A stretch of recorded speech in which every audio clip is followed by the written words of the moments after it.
It was 11:47 on a Thursday night when my phone buzzed with a text from a number I didn't recognize.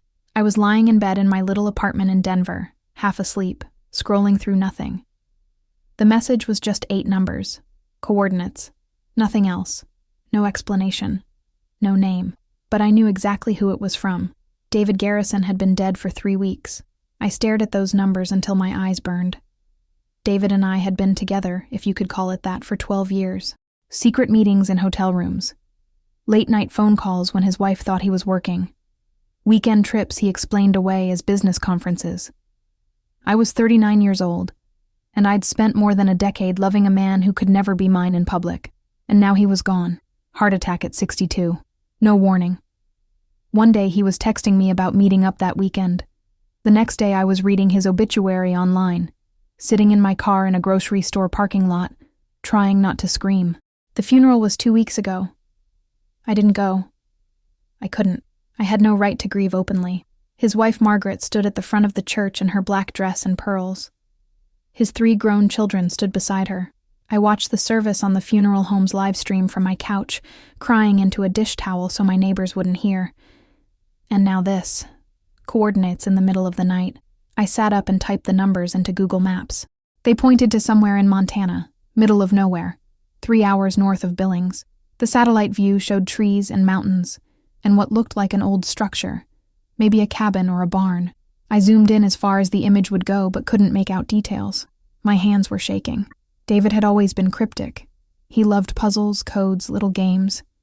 In the early years, he'd leave me notes written backward or hide messages in crossword clues. It drove me crazy, but I loved it because it made me feel special, like I was the only one who understood him. And now, 3 weeks after his death, he was still playing games. I knew I had to go. Whatever was there, he wanted me to find it. And if he was sending coordinates posthumously, it meant nobody else knew about it. Not his wife, not his kids, just me. I called in sick to work the next morning, told my boss I had food poisoning. Then I threw some clothes in a bag, filled up my Civic with gas, and started driving north. It was a 9-hour trip. I drove through the day, stopping only for bathroom breaks and coffee. My mind raced the whole time. What could be out there? Money. He'd always been generous with me, paying my rent when I was between jobs, buying me a car when mine died. But he'd never given me anything big. Never set me up for life. Was this it? Had he left me something? Or was it something else? A letter? An explanation? An apology for making me love him when he could never fully love me back? The landscape changed as I drove. Denver's sprawl gave way to open plains, then rolling hills, then mountains. The air got colder. By the time I crossed into Montana, the sun was setting, painting the sky in shades of orange and pink that looked almost fake. I pulled off the highway onto a county road, then onto a dirt road that turned to gravel, then to barely anything at all. My GPS kept saying I was close, but I couldn't see any buildings. Then I saw the vehicles, 4 of them parked in a clearing ahead, a black Mercedes SUV, a silver Lexus, a red pickup truck, and a white Range Rover. I knew those cars. I'd seen them in photos on Margaret's Facebook page, which I'd stalked more times than I wanted to admit. David's family was here. My stomach dropped. I almost turned around right there. But I'd driven 9 hours, and I needed to know what was happening. So I parked behind the pickup and got out. The air was sharp and cold. I could smell pine trees and something else. Something like wet stone and moss. About 50 yards ahead through the trees, I could see a structure. It wasn't a cabin. It was bigger than that. A 2-story building made of dark wood and river rock, with a metal roof and a wide porch. Lights were on inside. I heard voices, shouting. The sound of things being moved, thrown, broken. I walked toward the building on legs that felt like water. My heart was pounding so hard I thought I might pass out. When I got to the porch, I could see through the windows. The place had been torn apart. Furniture overturned. Drawers dumped out. Paintings pulled off walls. And in the middle of it all were David's children. His oldest son, Richard, 40 years old, built like his father, wearing jeans and a flannel shirt with the sleeves rolled up. He was ripping cushions off a couch and throwing them across the room. His younger brother, Paul, 37, thinner and meaner looking, was going through a filing cabinet, tossing papers everywhere. And his daughter Claire, 34, blonde and cold-eyed, was prying up floorboards with a crowbar. I stood there frozen. What the hell were they looking for? Richard looked up and saw me through the window. His face went from concentration to rage in half a second. He stormed to the door and threw it open. "What the fuck are you doing here?" he said. I couldn't speak. My throat had closed up. "I asked you a question," he said. He was 6 inches taller than me and blocking the doorway. "How did you find this place?" "I got the coordinates," I said. My voice came out small and shaky. "From who?" Paul said. He'd come up behind his brother. His eyes were bloodshot like he hadn't slept in days. "From David," I said. Richard laughed, but there was no humor in it. "Bullshit," he said. "Dad's been dead for 3 weeks. Try again." I pulled out my phone and showed him the text. He grabbed it from my hand and stared at the screen. Paul looked over his shoulder. Claire had stopped working and was watching from across the room. "This doesn't prove anything," Richard said. He shoved the phone back at me. Could have been sent by anyone. "It's a delayed message," Paul said quietly. He was the smart one of the family, the one who'd gone to Yale and worked in finance. Dad could have set it up before he died. Programmed it to send after a certain date. Why would he send it to her? Richard said. He spat the word her like it tasted bad. "Because I loved him," I said. The words came out before I could stop them. The room went silent. Claire set down her crowbar and walked toward me. She was beautiful in that cold, expensive way. The kind of beautiful that came from good genes and better plastic surgery. Up close I could see her eyes were red from crying. "You loved him," she said softly. Her voice was like ice. "You think sleeping with a married man for a few years means you loved him?" 12 years, I said. That stopped her. She looked at her brothers. 12 years, she repeated. "Jesus Christ," Paul muttered. Richard stepped closer to me. His face was red. I could smell whiskey on his breath. "I don't give a shit how long you were fucking my father," he said. "This property belongs to his estate, which means it belongs to our mother. You have no right to be here. Then why are you tearing the place apart?" I asked. "That's none of your goddamn business," Claire said. "You're looking for something," I said. "Something you haven't found yet." They exchanged looks. I could see the calculation happening behind their eyes. "Get out," Richard said. He grabbed my arm. His fingers dug into my skin hard enough to bruise. "Get in your car and leave before I have you arrested for trespassing." "Wait," Paul said. He held up a hand. "Maybe she can help." "Are you insane?" Claire said. "Think about it," Paul said. "Dad sent her coordinates for a reason.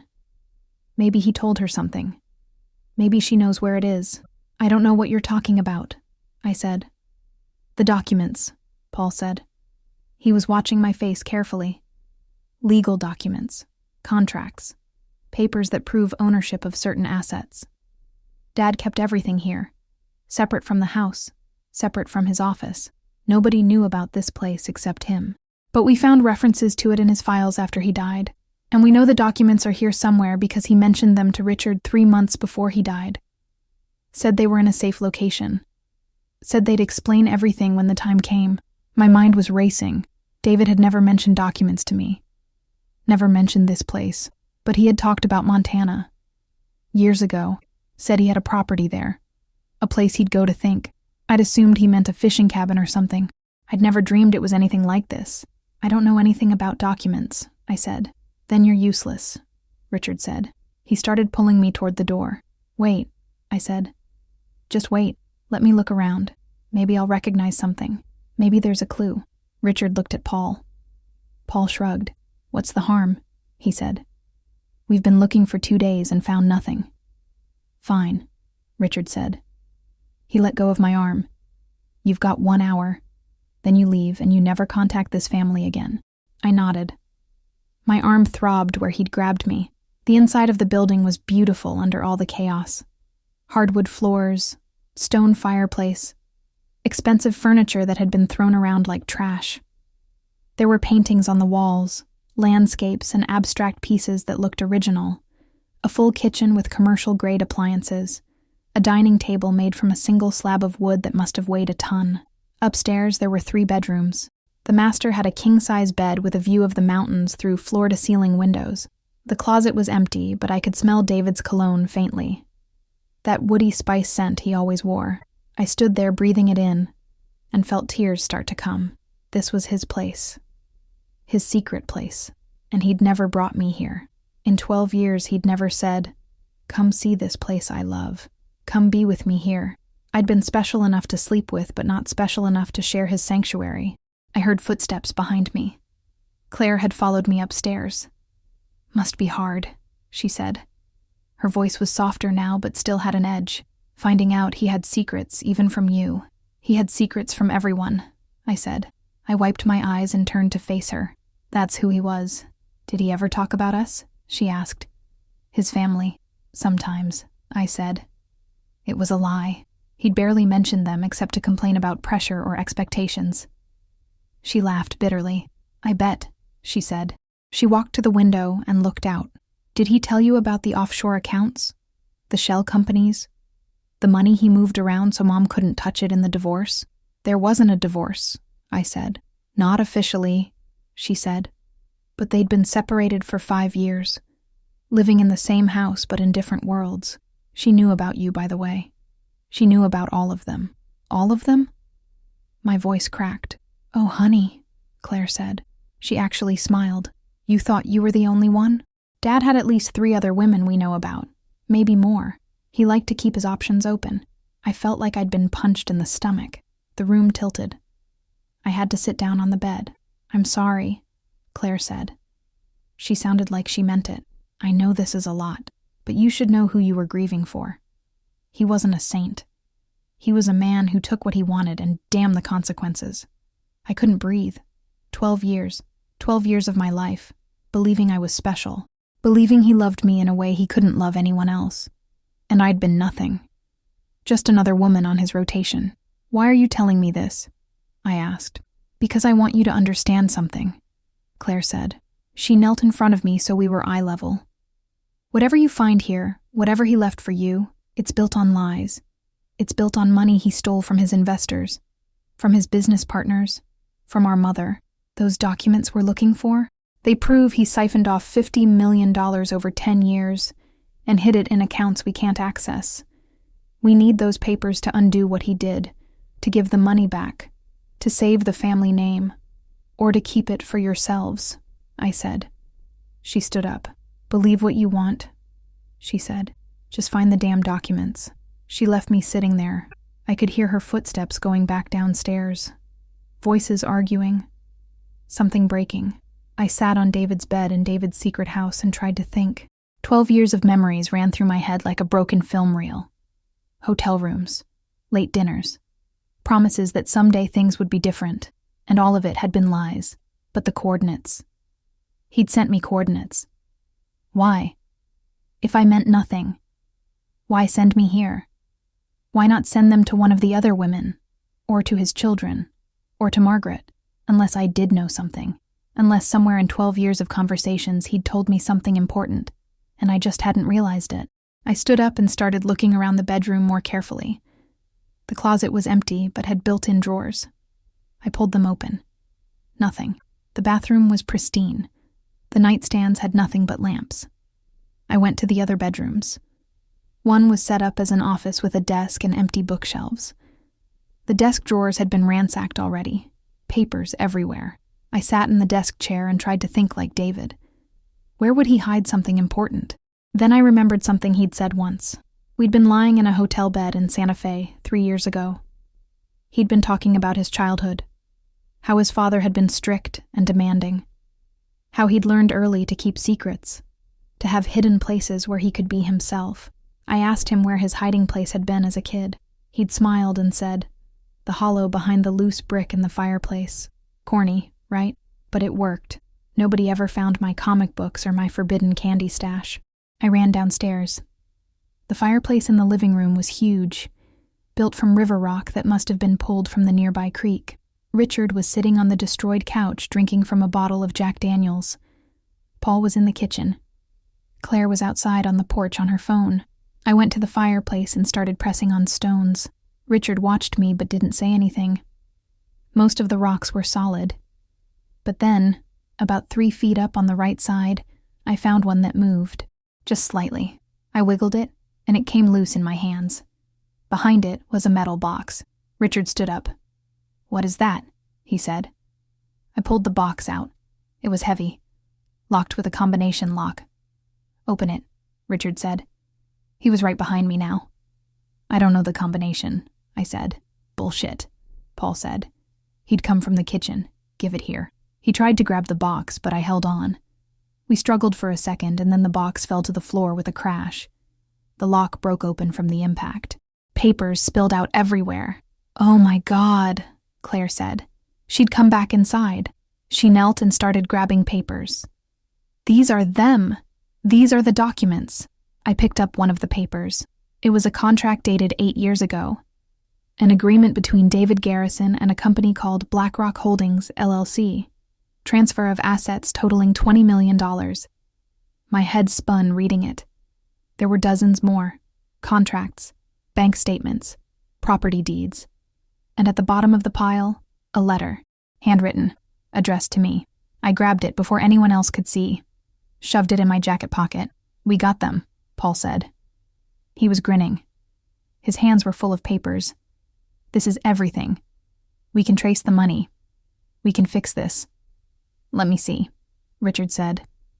He started going through the documents. His face got redder and redder as he read. "Holy shit," he muttered. "Holy shit. This is worse than we thought." "What do you mean?" Claire said. "He didn't just hide money," Richard said. "He stole it. From his own clients. From the pension fund he managed. This isn't just financial misconduct. This is fraud. Major fraud. If this gets out, if these documents become public, the family is done. The Garrison name is destroyed forever. We have to destroy them," Claire said immediately. "Are you insane?" Paul said. "We need these to trace the money, to return it. There's no returning it," Richard said. He looked sick. "Most of it's gone. Spent. Or locked in accounts we can't access without passwords and keys we don't have. All these documents prove is that our father was a criminal. If the FBI gets hold of these, Mom goes to prison as an accessory. We all do. They'll say we knew. They'll say we benefited. So what do? Claire whispered. "We burn them," Richard said. "We burn every single page and we pretend we never found this place." They started arguing, voices getting louder. I backed toward the door slowly, my hand on the letter in my pocket. Nobody was paying attention to me anymore. They were too busy fighting about what to do, how to protect themselves, whether to involve lawyers. I made it outside, got to my car. My hands were shaking so bad I could barely get the key in the ignition. I started the engine and drove away as fast as the dirt road would let me. In my rearview mirror, I could see them running out of the house, yelling after me, but I didn't stop. I drove for an hour before I pulled over on the side of the highway. Turned on the dome light. Took out the letter. My name was on the envelope in David's handwriting. I opened it. The letter was 3 pages long. I'm going to give you the short version because reading his words broke something in me I don't think will ever heal. He said he loved me, that I'd been the only real thing in his life for 12 years, that everyone else wanted something from him, but I'd just wanted him. He said he knew he'd been a coward for not leaving Margaret, for keeping me a secret, for wasting my time. He said the documents would lead his family here eventually, that they'd find the evidence of his crimes and they'd panic, that they'd want to destroy everything to protect themselves. And he said that was exactly what he wanted. He wanted me to let them destroy the evidence. Because the real money, the $50 million, wasn't in those accounts at all. It was in a trust. In my name. Had been for 3 years. Managed by an attorney in Billings I'd never heard of. The documents his children found were decoys. Real enough to look legitimate, but empty. The accounts they referenced were closed. The money was gone from those places long ago.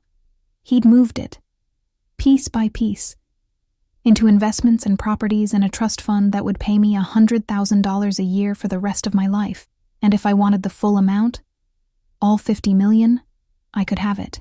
The attorney had instructions. All I had to do was call. The letter ended with coordinates. Different ones. An address in Billings. The attorney's office. He wrote, "I couldn't give you my name or my life publicly. But I could give you security, freedom, the ability to live without fear. I'm sorry it took dying to give it to you. I'm sorry for a lot of things, but I'm not sorry I loved you. You were the best part of me. I sat in my car on the side of the highway in Montana and sobbed. For the man I'd loved. For the liar he'd been. For the gift he'd left me.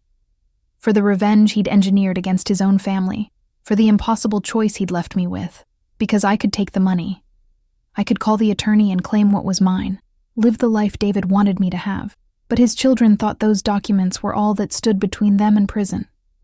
They'd destroy the evidence. They'd think they were safe, and they'd never know their father had outsmarted them one last time, had left them with nothing but a hollow name and the fear of exposure that would haunt them forever. Or I could tell them the truth, show them the letter, let them know the money was safe and a trust they couldn't touch, give them the peace of knowing they weren't actually at risk.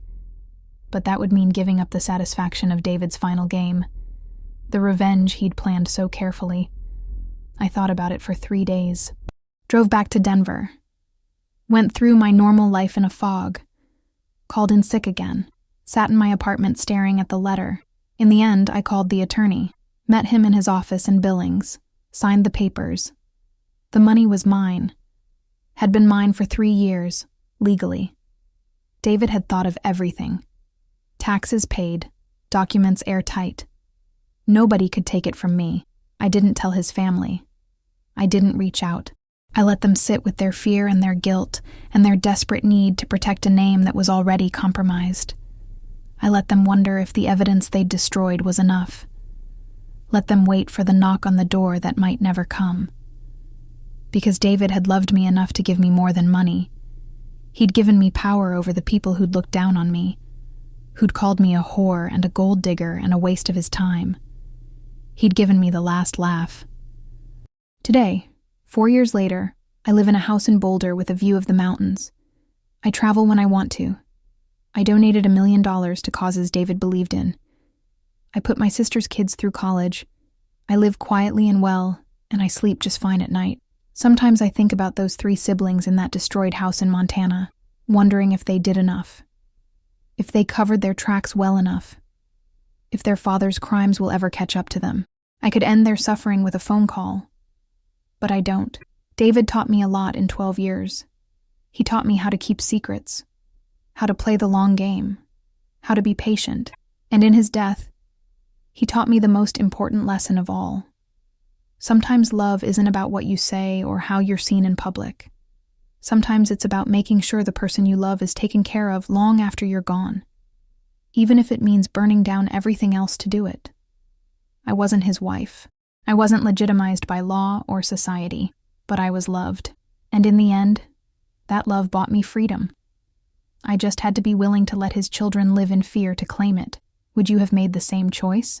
Would you have taken the money and stayed silent? Or would you have given them peace? I know what my answer is, and I'm still trying to decide if that makes me like him, or if that was his final gift too, teaching me how to be ruthless enough to survive in a world that won't protect women like me. The sun sets over the Rockies tonight the same way it did 4 years ago in Montana. Golden and impossible and beautiful. And I watch it from my porch with a glass of wine and the knowledge that I won, not the way I wanted to, not with the life I thought I'd have. But I won, nonetheless. And some days, that has to be enough.